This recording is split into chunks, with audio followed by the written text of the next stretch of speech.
Ciao a tutti e benvenuti in questa mia nuova lezione su Creo Parametric 11. Questa sarà una lezione dedicata a chi vuole conoscere un po' di funzionalità in più all'interno dell'ambiente lamiera e quindi è un video dedicato ad utenti di livello intermedio. Parleremo appunto di conversione da solido a lamiera e vi mostrerò alcuni esempi per spiegarvi meglio tutti i vari concetti. Prima di iniziare, come al solito però vi chiedo di iscrivervi al canale, attivare la campanellina. Iniziamo subito con l'argomento. Vi dicevo che ho preparato degli esempi di conversione. A cosa serve la conversione da solido a lamiera?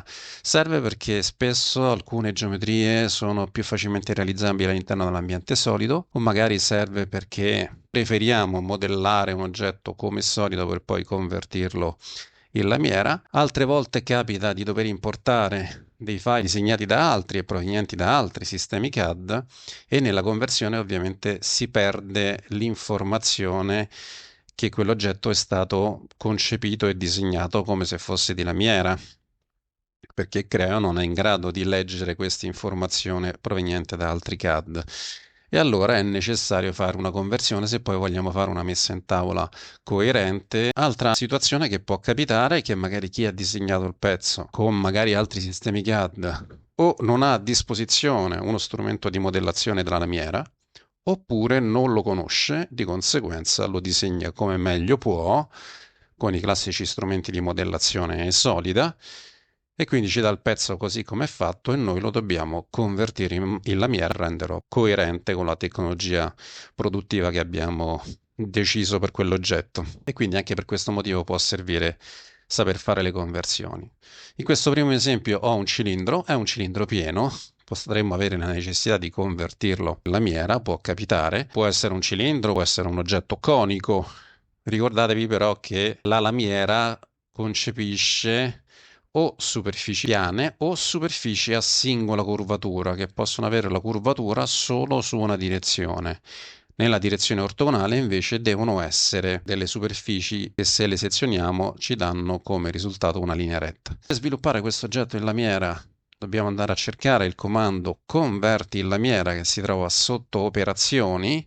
Eccolo qui. Operazioni, che a sua volta è un menu un pochettino nascosto della scheda modello. Se non lo riusciamo a trovare, non ci ricordiamo dov'è, però ci ricordiamo un po' il nome, basta scrivere in questa casellina di ricerca converti, comunque una parte del nome o anche tutto il nome, ci viene proposto il comando, ci vado sopra, lo posso anche attivare direttamente da lì, ma comunque se ci vado sopra mi viene evidenziata la sua posizione all'interno dei menu e quindi in qualche modo mi ricorda dove è posizionato. Lo vado a attivare direttamente io. Ci si apre lo strumento di lamiera.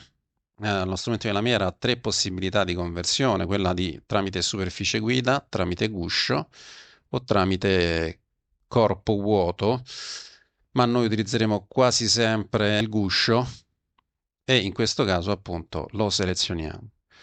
Il guscio ha appunto la possibilità di convertire un oggetto che in realtà è pieno in qualcosa con uno spessore costante, che ovviamente è compatibile poi con la lamiera, e quindi è necessario fare un'operazione di guscio. Seleziono una prima faccia che lui mi va a rimuovere, premo CTRL, seleziono la seconda, quindi vado a rimuovere la base superiore e la base inferiore di questo cilindro. Qui posso andare a modificare lo spessore che lui mi sta mostrando in anteprima e a questo punto confermo.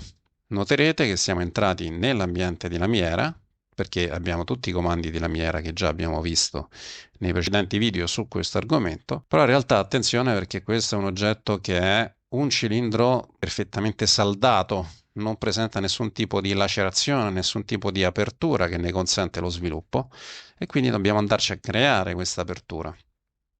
Una tecnica che io amo parecchio e che è anche abbastanza veloce e facile da eseguire è quella di andare a creare uno strappo tramite il comando strappo sketch. Il comando strappo sketch è un comando che ci consente di disegnare una linea di sketch che andrà a fare un taglio che io chiamo laser, quindi a spessore 0, sulla lamiera, e quindi ci consentirà di creare quella lacerazione che la renderà sviluppabile. Quindi vado a fare strappo sketch, mi accendo i piani, seleziono questo piano mi prendo dei riferimenti che mi possono aiutare a disegnare la linea di sketch in maniera un pochettino più accurata. Spengo i piani, chiudo questa finestra e prendo il comando linea e disegno una linea che va da qui a qui. Ok, confermo. Noterete che mi è andato a fare una proiezione tramite questa freccia della linea sulla parete posteriore del mio cilindro e quindi mi va a fare quel taglio. Questa cosa volendo poi è anche gestibile con una serie di opzioni, ma in questo caso secondo me non sono molto interessanti. Quindi confermo e noterete appunto che adesso abbiamo questa linea di divisione e in effetti anche facendo un'anteprima a serie piatta, noteremo che questo oggetto viene sviluppato. Oppure non ci fidiamo dell'anteprima, ma vogliamo proprio provare a svilupparlo direttamente, possiamo andare a prendere proprio il comando serie piatta e vedere che già l'anteprima ci mostra un risultato, di conseguenza lo sviluppo sarà possibile. Possiamo confermarlo e quindi abbiamo lo sviluppo dell'oggetto.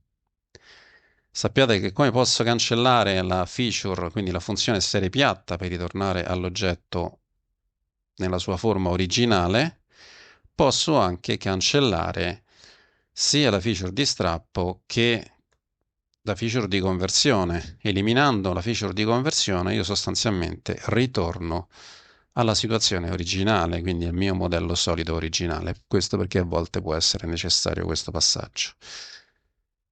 Vi mostro un secondo esempio, quindi complichiamo leggermente le cose. Quindi abbiamo una scatola già svuotata con un guscio, notate che in effetti c'è una funzione guscio qui dentro. Andiamo a vedere che c'è uno spessore di 2, anche se a mio avviso possiamo anche utilizzare uno spessore 3. Andiamo di nuovo a fare su questo oggetto la conversione.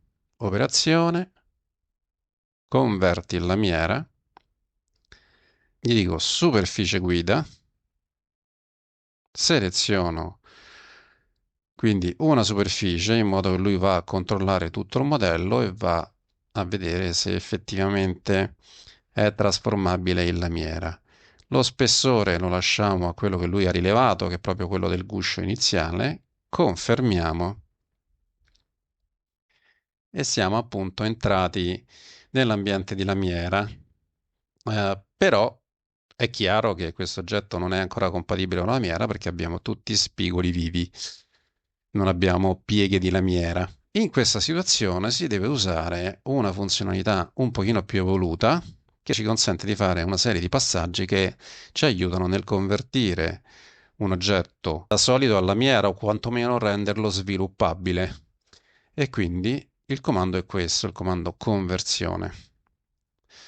E in qualche modo ci mette in ordine i passaggi che normalmente andrebbero fatti, iniziando dal primo, cioè lacerazione spigolo, andare a creare delle lacerazioni lì dove i vari lembi della lamiera si devono andare ad aprire. Quindi clicchiamo su lacerazione spigolo e in realtà qui è sufficiente andare a selezionare questi spigoli verticali. Non importa se li selezioniamo dall'interno o dall'esterno, non lo sto neanche usando CTRL per selezionarli, li sto selezionando in sequenza ma senza usare CTRL. Come vedete, mano a mano che li vado a selezionare, lui converte gli spigoli che non ho lacerato in pieghe di lamiera e in qualche modo interpreta da solo dove vanno definite le pieghe di lamiera. Qui ho poi la possibilità di gestire, diciamo, la sovrapposizione delle varie pareti di lamiera, ma adesso in questa fase ci interessa meno. E quindi confermiamo. In realtà qui non ho bisogno di fare altro perché questo oggetto è già sviluppabile, quindi posso anche confermare il comando. E noterete anche qui che se vado a fare un'anteprima serie piatta ho effettivamente lo sviluppo di questo oggetto. E quindi sono riuscito velocemente a convertire una scatola modellata nell'ambiente solido in una scatola di lamiera. Prendiamo un ultimo esempio un po' più complesso, che è questo oggetto qui, una sorta di gradinata, anche se è fatta con due estrusioni rettangolari o forse quadrate sovrapposte ma di dimensioni diverse, potremmo avere la necessità anche di convertire un oggetto di questo tipo. A questo punto andiamo nuovamente su operazione converti in lamiera. In questo caso è consigliabile sicuramente fare un'operazione di guscio. Proviamo a ridurre un po' lo spessore e ovviamente se vogliamo fare un'operazione di guscio è bene che andiamo a rimuovere delle superfici. Io direi di rimuovere questa e poi premo CTRL e anche questa. A questo punto confermo. Siamo entrati nell'ambiente di lamiera con questo passaggio di conversione. Noterete che quando entriamo nell'ambiente di lamiera cambia anche il colore del modello, passa da un grigio a un verdino molto tenue.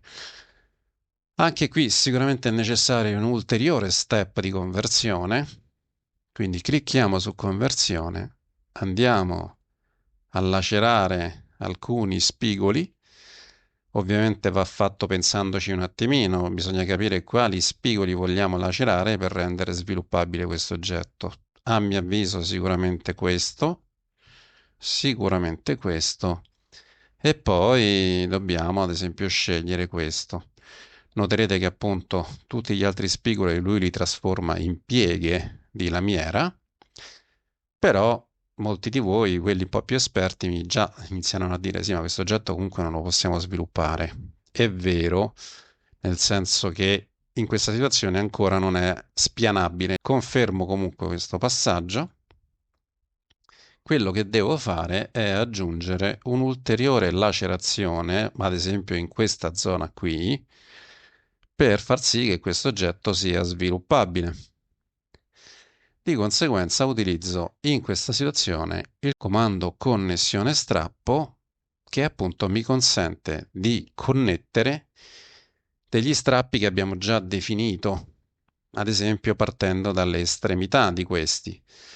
E quindi è sufficiente andare a selezionare l'estremità di un primo strappo e poi con il CTRL l'estremità dell'altro strappo che vogliamo collegare. Noterete che lui va a creare una lacerazione, uno strappo, sulla congiungente questi due vertici. Confermiamo. Direi che anche qui abbiamo finito. Confermiamo anche quest'ultimo comando e anche qui se andiamo a fare un'anteprima della serie piatta andremo a vedere quello che è lo sviluppo di questo oggetto. E quindi una volta convertiti completamente possiamo continuare a lavorarci sopra con i comandi di modellazione di lamiera e quindi avremo poi tutta la libertà di modificarlo proprio come se fosse un elemento di lamiera, quindi compatibile con la tecnologia produttiva che si era pensata inizialmente. Detto ciò, direi che abbiamo completato gli argomenti. Sicuramente, come al solito, ci saranno degli approfondimenti in video successivi. Quindi per il momento vi saluto, vi abbraccio e ci vediamo alla prossima lezione. Ciao!